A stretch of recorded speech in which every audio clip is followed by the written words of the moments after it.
Our hearts beat to the city streets. We began to feel the fire.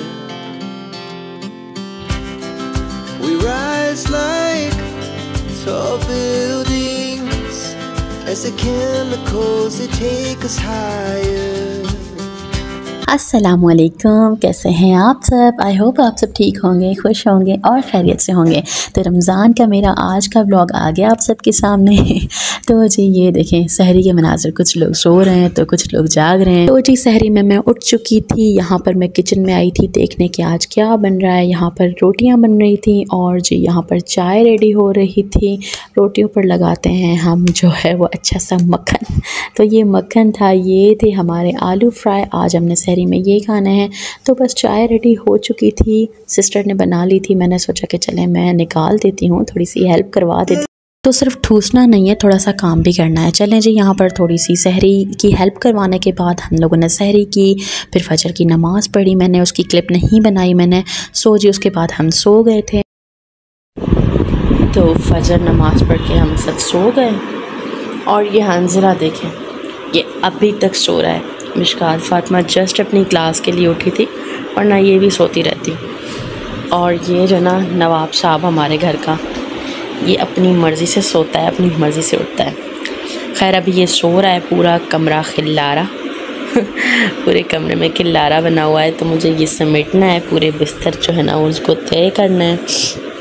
तो बस अभी जो ना जल्दी जल्दी से मैं रूम को समेटूँगी, बिस्तर तय करूँगी और उसके बाद फ़्रेश हो जाऊंगी, नमाज़ पढ़ूंगी और फिर देखते हैं लेट्स सी कि इफ्तारी में क्या बनता है। अभी वहाँ आयरन स्टैंड पर मैंने रखे हुए हैं कपड़े, वो भी प्रेस करने हैं। बहुत सारा काम है, तो चलें लेट्स स्टार्ट। तो यहाँ पर मैंने दोनों बच्चों को रेडी कर लिया था। आज चुके था फ्राइडे माशाल्लाह से। तो मैंने हंजला को शलवार कमीज़ पहनाई थी, मिशकात फ़ातिमा को भी। दोनों बच्चों को मैंने जो है वो नहला कर अच्छे से फ़्रेश कर दिया था। अब बारी थी जनाब मेरी फ़्रेश होने की और फिर जो है मुझे नमाज़ भी पढ़नी थी। तो बस यहाँ पर मैं फ़्रेश हो चुकी थी। और अगर बात की जाए रमज़ानों की तो हो कितना अच्छा होता है रमज़ान, कितना मज़ा आ रहा होता है सहरी में, इफ्तारी में। और मुझे ना इफ्तारी से ज़्यादा ना सहरी में मज़ा आता है। सहरी में इतना मुझे पता नहीं क्यों इतनी कोई घर में रौनक लगी हुई है। हालांकि सब सो रहे होते हैं घर में, हर कोई सहरी करने के लिए उठता है, लेकिन उसके बाद भी इतना मज़ा आता है सहरी के टाइम। ऐसा लगता है कि बस सुकून वाला टाइम है। तो खैर सहरी के बाद जो है ना हम सो गए थे नमाज़ पढ़कर। फिर मैंने इफ्तारी में जो है ना ब्रेड के जो है ना ये बना लिए थे। एक इसके अंदर मैंने स्टफिंग की थी, आलू की सैंडविचेस बनाए थे। लाइक इसको मैंने बेसन में फिर फ्राई किया था। यहाँ पर मैक्रोनीस की प्रिपरेशन हो रही थी, छोला चाट भी रेडी थी। बस इसमें जस्ट मैंने अब डालने थे इसका सॉस जो मैंने बनाया था चटनी टाइप, वो मैंने इसमें डालना था। एंड दैट्स इट, ये रेडी हो चुकी है। इसके अंदर भी सिंपल से ही मसाले, बॉयल आलू, हरा धनिया, हरी मिर्च, अनियन, टमाटो, दैट्स इट। और ये इमली की चटनी। ये जी छोला चाट बन के रेडी हो गई। इसमें कौन सी देर लगती है, बस कटिंग शटिंग ही तो करनी आती है। तो जी चलें ज़रा थोड़ा चूल्हा वूल्हा जलाते हैं और तैयारी करते हैं इफ्तारी बनाने की। यहाँ पर जो है ना ये टाइम होता है बहुत ज़्यादा काम करने का। अच्छा ये टाइम ना काम भी इतना हड़बड़ी में होता है, हमें लगता है कि हमने बहुत सारी चीज़ें बना कर रखी है ना, तो बेफ़िक्र होकर इफ्तारी के टाइम में ना फ्राई करेंगे। लेकिन ये फ्राई करने वाला ही टाइम ऐसा होता है कि ऐसा लगता है कि भाई टाइम निकलता जा रहा है। ऐसा करते कि खुद ही आज जो ना गरम तेल में डाल दें कि सारा सामान ही जो है ना वो पक जाए। तो खैर इतनी हड़बड़ी के बाद मैंने जनाब अपनी इफ्तारी बनाकर रेडी कर ही दी आखिर। अच्छा ये जो मैंने बनाए थे ना सैंडविचेस, जस्ट मैंने 2 बनाए थे, उसके मैंने 4 पीसेस कर लिए, तो ये 8 हो गए। हर फैमिली मेम्बर के लिए एक ही काफ़ी है। और भी बहुत कुछ है जनाब, सिर्फ ये थोड़ी है। तो खैर यहाँ पर जो उबल रहे हैं शलजम, इनको इग्नोर करें और फोकस करें मेरे सैंडविचेस के ऊपर। कितने क्रिस्पी क्रिस्पी अच्छे लग रहे हैं कि मैं तो रोज़े में ही खा जाऊँ। खैर इतना भी ईमान कच्चा नहीं है मेरा। तो चलते हैं अपनी इफ्तारी की तरफ। यहाँ पर इनका एक बैच मैंने कंप्लीट कर लिया था। अब मैं जस्ट इसका दूसरा बैच बना रही हूँ। ये मैंने टोटल 8 फ्राई किए थे बेसन के अंदर डालकर डुबो कर। तो खैर यहाँ पर इनको कंप्लीट करने के बाद अभी काम रुका नहीं है जनाब, अभी काम और भी है।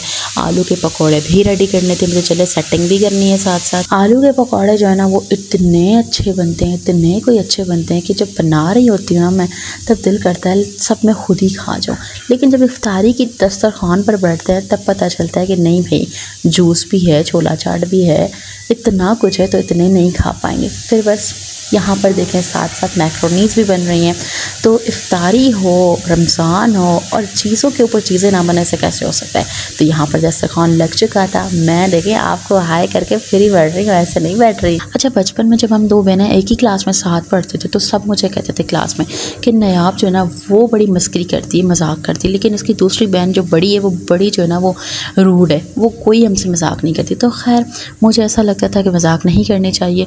और जब यूट्यूब पर अब मैंने चैनल बनाया और यहाँ पर आकर वीडियोस बना रही थी तो बड़ा सीरियस बात करती थी। फिर पता चला कि मजाक मैं आप लोगों के साथ भी कर सकती हूँ, आप लोगों से भी मैं अल्लाह अल्लाह कर सकती हूँ। तो चलें जी, देखिए मजाक में इफ्तारी तो मैंने कर ली और बहुत ठूस ठूस कर शरबत पीने के बाद आ गई हूँ अब नमाज़ पढ़ने।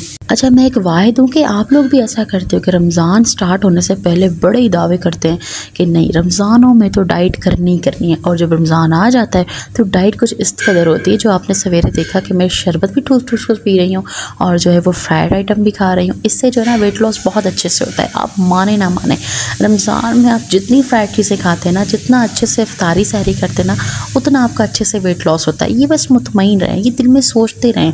इससे क्या होगा, आप एटलीस्ट मेंटली जो है ना वो स्ट्रॉन्ग रहेंगे, आपको मेंटली कोई स्ट्रेस नहीं आएगा। उसके बाद चाय लाजमी है, ऐसा नहीं कि बस रोज़ा खोल के बैठ जाए नमाज के बाद, नहीं भाई चाय भी पिए। ये देखें मैं क्या कर रही हूँ, मैं जब भी चाय पीती हूँ ना तो ये बलाई जो होती है ना ऊपर से बड़ा इरिटेट कर रही होती है मुझे। तो ये ले जनाब, आज चाय में गुड़ डालना ही भूल गए। अब भी मोहतरमा नूर आई है तशरीफ़ लेकर मुझ में गुड़ डालने, ओ सॉरी चाय के अंदर गुड़ डालने के लिए।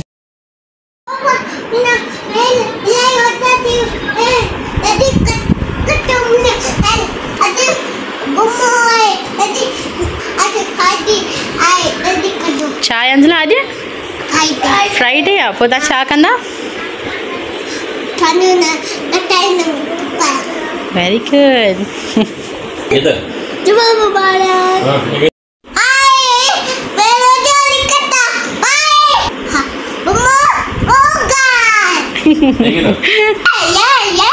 अंजला तव्हां छा था करायो? बम्पिंग न कयो, बम्पिंग अंजला बम्पिंग न कयो। पंहिंजा नेल कटर खणी अचो।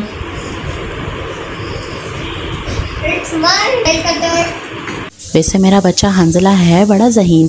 आज फ्राइडे था और फ्राइडे को ही हंजला को याद आया कि पापा आपने मेरे नेल्स कट करने हैं। तो अब हंजला ने बिल्कुल देर नहीं की और अत्ता को कहने लगा कि जल्दी से मेरे नेल्स कट कर दें। तो इस बहाने से ना हंजला के साथ साथ मिशकात के भी नेल्स कट के, और मिशकात इतनी सुस्त है कोई, ये नेल्स कट ही नहीं करवाती, इसके ना ज़बरदस्ती काटने पड़ते हैं। और हंजला बेचारा इतना साबरीन है कि खुद को अपना नेल कटर निकाल कर आता है और कहता है कि अपना मैंने ना नेल्स कट ही करवाना है। और देखें कैसे दिखा रहा है माशाल्लाह। तो जनाब व्लॉग बनाना, अपलोड करना, एसईओ करना इतना ज़्यादा मुश्किल हो जाता है, और वो भी रमज़ानों में। तो आप मेरी वीडियो को एंड तक देखा करें प्लीज़, एंड तक देखा करें, लाइक करें, शेयर करें, मेरे चैनल को सब्सक्राइब करें। भाई मैं आप सबके लिए ही वीडियो बनाती हूँ। तो आप लोगों को मेरी वीडियो कैसी लगी मुझे कमेंट सेक्शन में ज़रूर बताइएगा। अपना बहुत सारा ख्याल रखिएगा, मुझे दुआ में याद रखिएगा। अल्लाह हाफ़िज़।